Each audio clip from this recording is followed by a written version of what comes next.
Buenos días. El señor Marca, hospitalizado aquí con nosotros en la cama 5, es un paciente que está yo le voy a pedir a ustedes que hagan algunas preguntas puntuales, mientras otro va a seguir mi indicación para hacer una revisión rápida de la inspección. ¿Okay? Inspección o de ectoscopía, primera impresión. ¿Okay? Adrián, vas a preguntarle los antecedentes patológicos al paciente, con preguntas puntuales.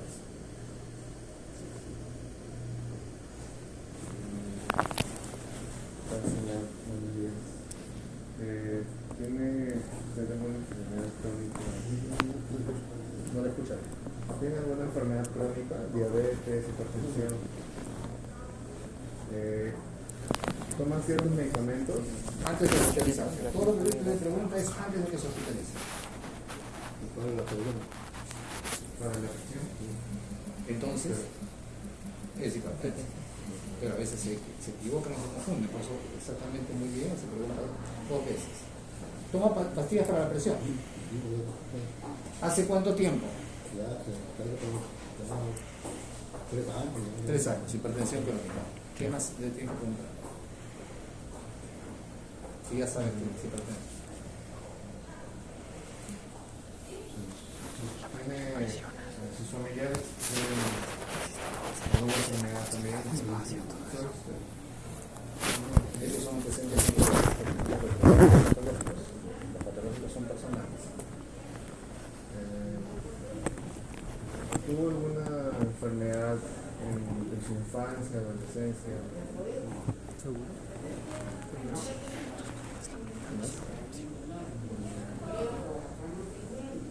¿Se ha operado antes de algo? ¿Se ha operado de algo antes? No. ¿Es alérgico a algún medicamento o ha tenido alguna alergia? Para la hipertensión, ¿qué pastillas toma? ¿O qué tomaba, no, antes de hospitalizarse? ¿No se acuerda el nombre? Enalapril, captopril, losartán, amlodipina, nifedipina. ¿Cuál de ellas? ¿Amlodipina o nifedipina? Nifedipina. Nifedipino de 30. ¿Cuántas veces al día? 3 veces. ¿Solamente esa pastilla u otra pastilla más? ¿Cuál de ellas? Cuando hay así estos problemas de memoria, tenemos que consultar de todas maneras en todo el anterior. Sí. O sea, no podemos nosotros solamente basarnos en la información que da el paciente, sobre todo cuando hay brechas, cuando no tenemos información completa, necesitamos información. Entonces, primer punto que vamos a preguntar es a los familiares. Segundo que vamos a preguntar, le preguntaremos al personal de salud si ha dejado algún tipo de información. Y tercero, tendremos que ir a buscar la historia activa. Él en este momento se acuerda solamente de nifedipina, de un medicamento, pero ya sabemos que es hipertenso. Sí. ¿Okay? Ya. Ectoscopía. No, ectoscopía de pregunta. Ectoscopía es la visión general. ¿Cómo describes la ectoscopía de ese paciente?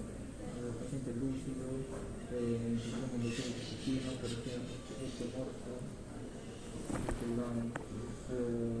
¿Te llama la atención algo que hayas visto en él, en la posición en que está? ¿Ves que hay algún déficit en alguna parte?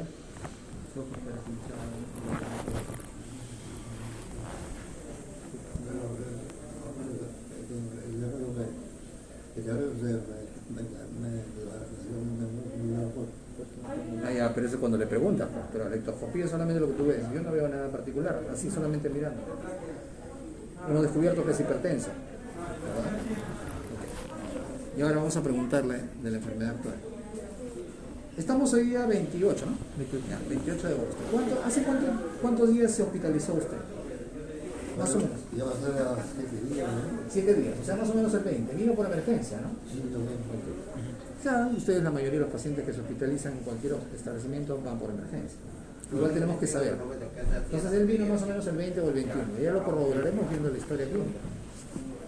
Cuando usted vino por emergencia, el 20 más o menos, ¿cuántos días antes estaba usted mal? 2 días antes. 2 días antes. Es decir, más o menos el 18. Antes del 18 usted estaba completamente bien. Sí. Hacía sus cosas normales, tomando su pastilla y todo. Me acordé y ya me hablé, ya me hablé ahora, O sea, lo primero que presentó el día 20 más o menos ha sido que no, o perdón, el día 18 que no podía hablar. Hablaba medio enredado, así que la lengua se le entrecortaba. Ok. ¿Qué más? ¿Qué fue después lo que ocurrió? Aparte de hablar un poco entrecortado o que la lengua se le trababa, ¿qué otro signo o qué síntoma, qué molestia sintió? ¿Qué pasó con los pies?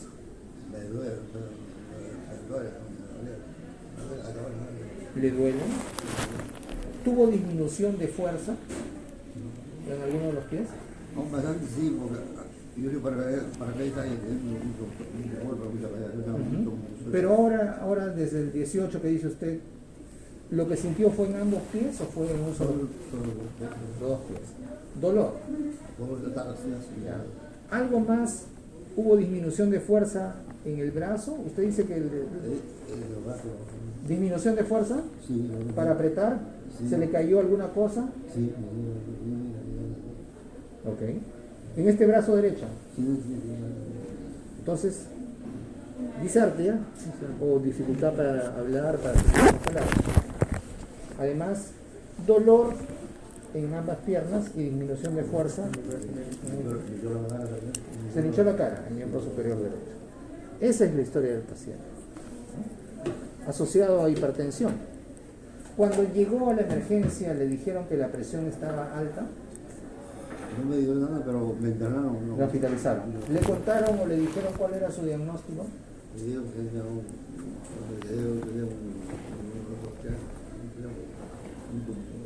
¿Un tumor, le dijeron?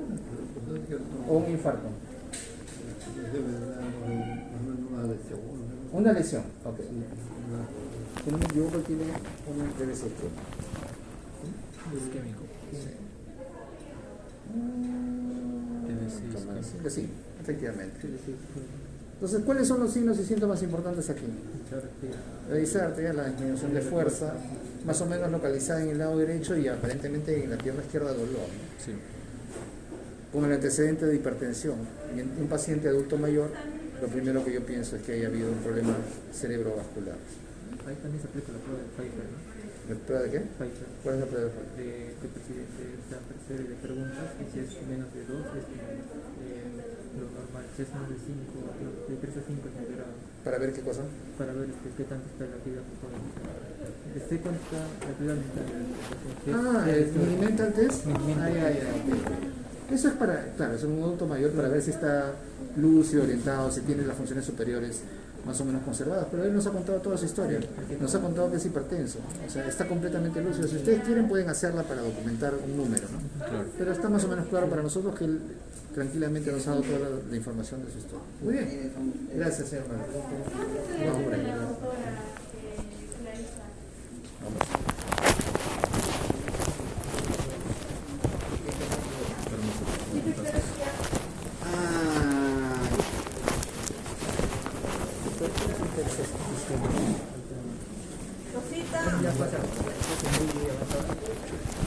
DCB dijo, ¿no? Ah, desorden muscular.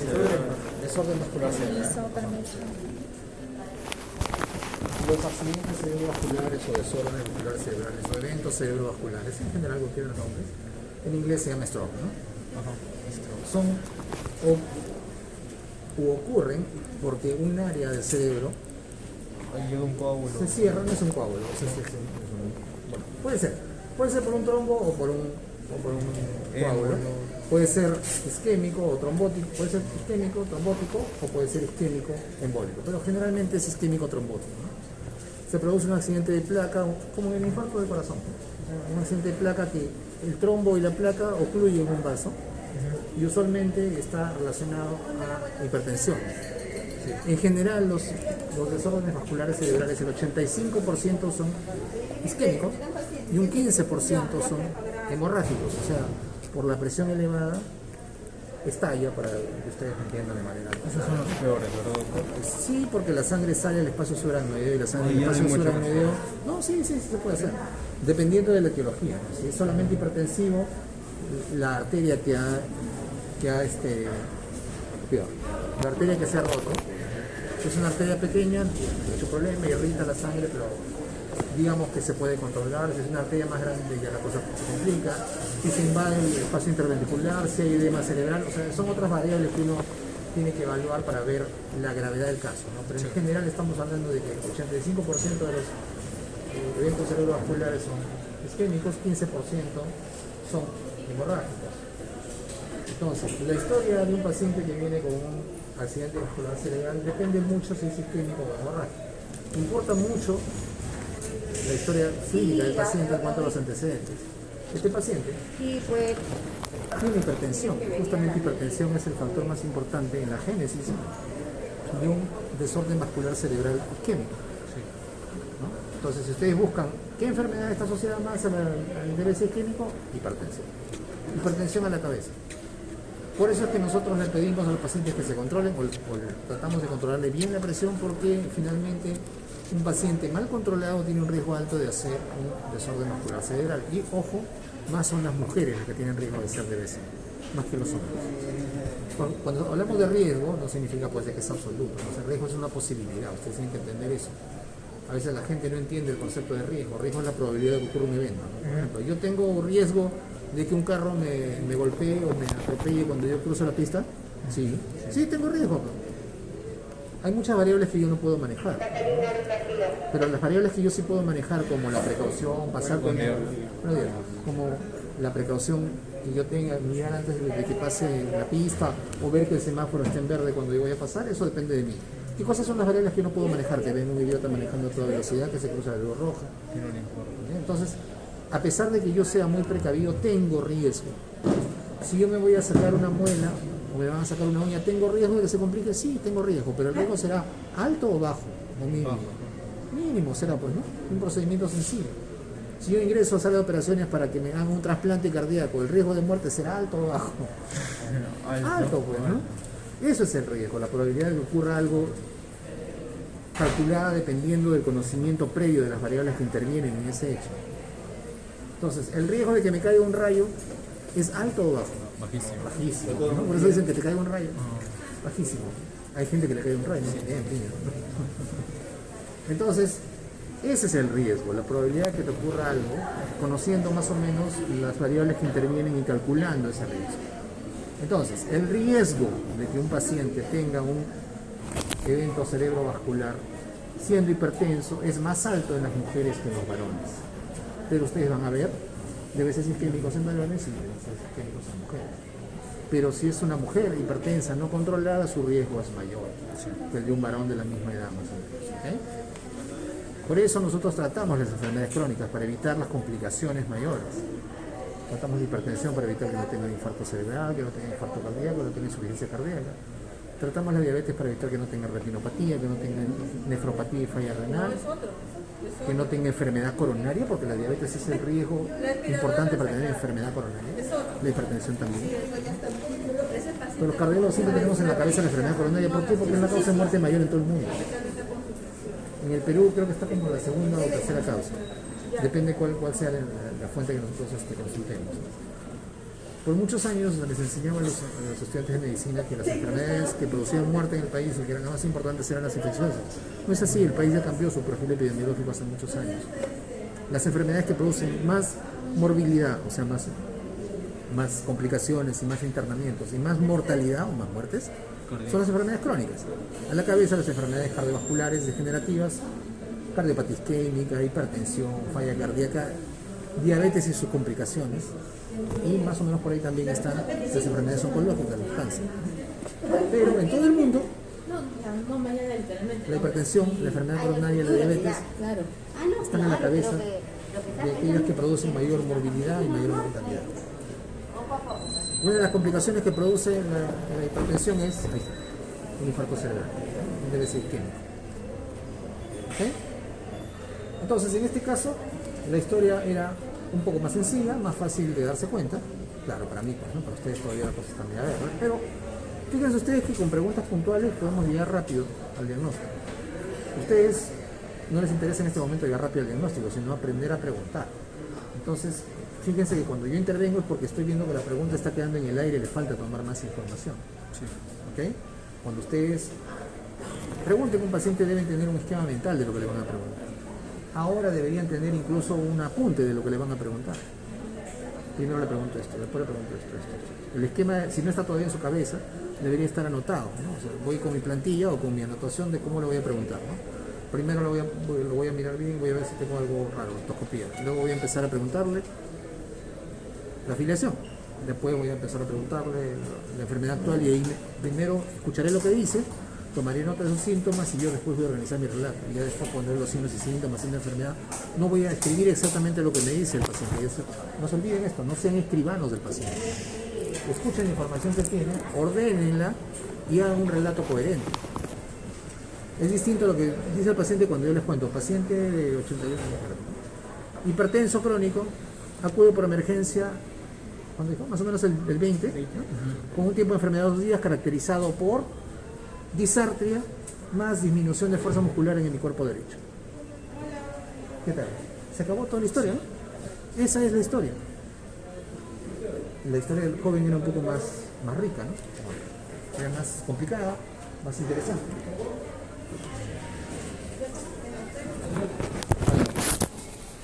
¿Aló? Hola papá, ¿qué tal? ¿Qué tal? Bien, sí, todo bien, ¿tú qué tal? Recibiste, ¿no? Lo que te mandé el otro día, te mandé de 2 semanas. Todo bien, ¿no? Bien, ¿cómo están ustedes? ¿Todo bien?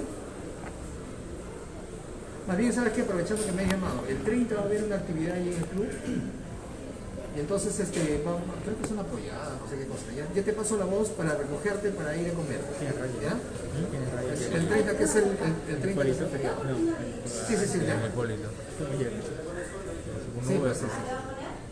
Ajá. Todo tiene radio, tiene grado. Ya, entonces yo te llamo mañana o pasado vas a hacer? para ponernos de acuerdo para recogerte para ir a comer. ¿Ya? Ya, cuídate.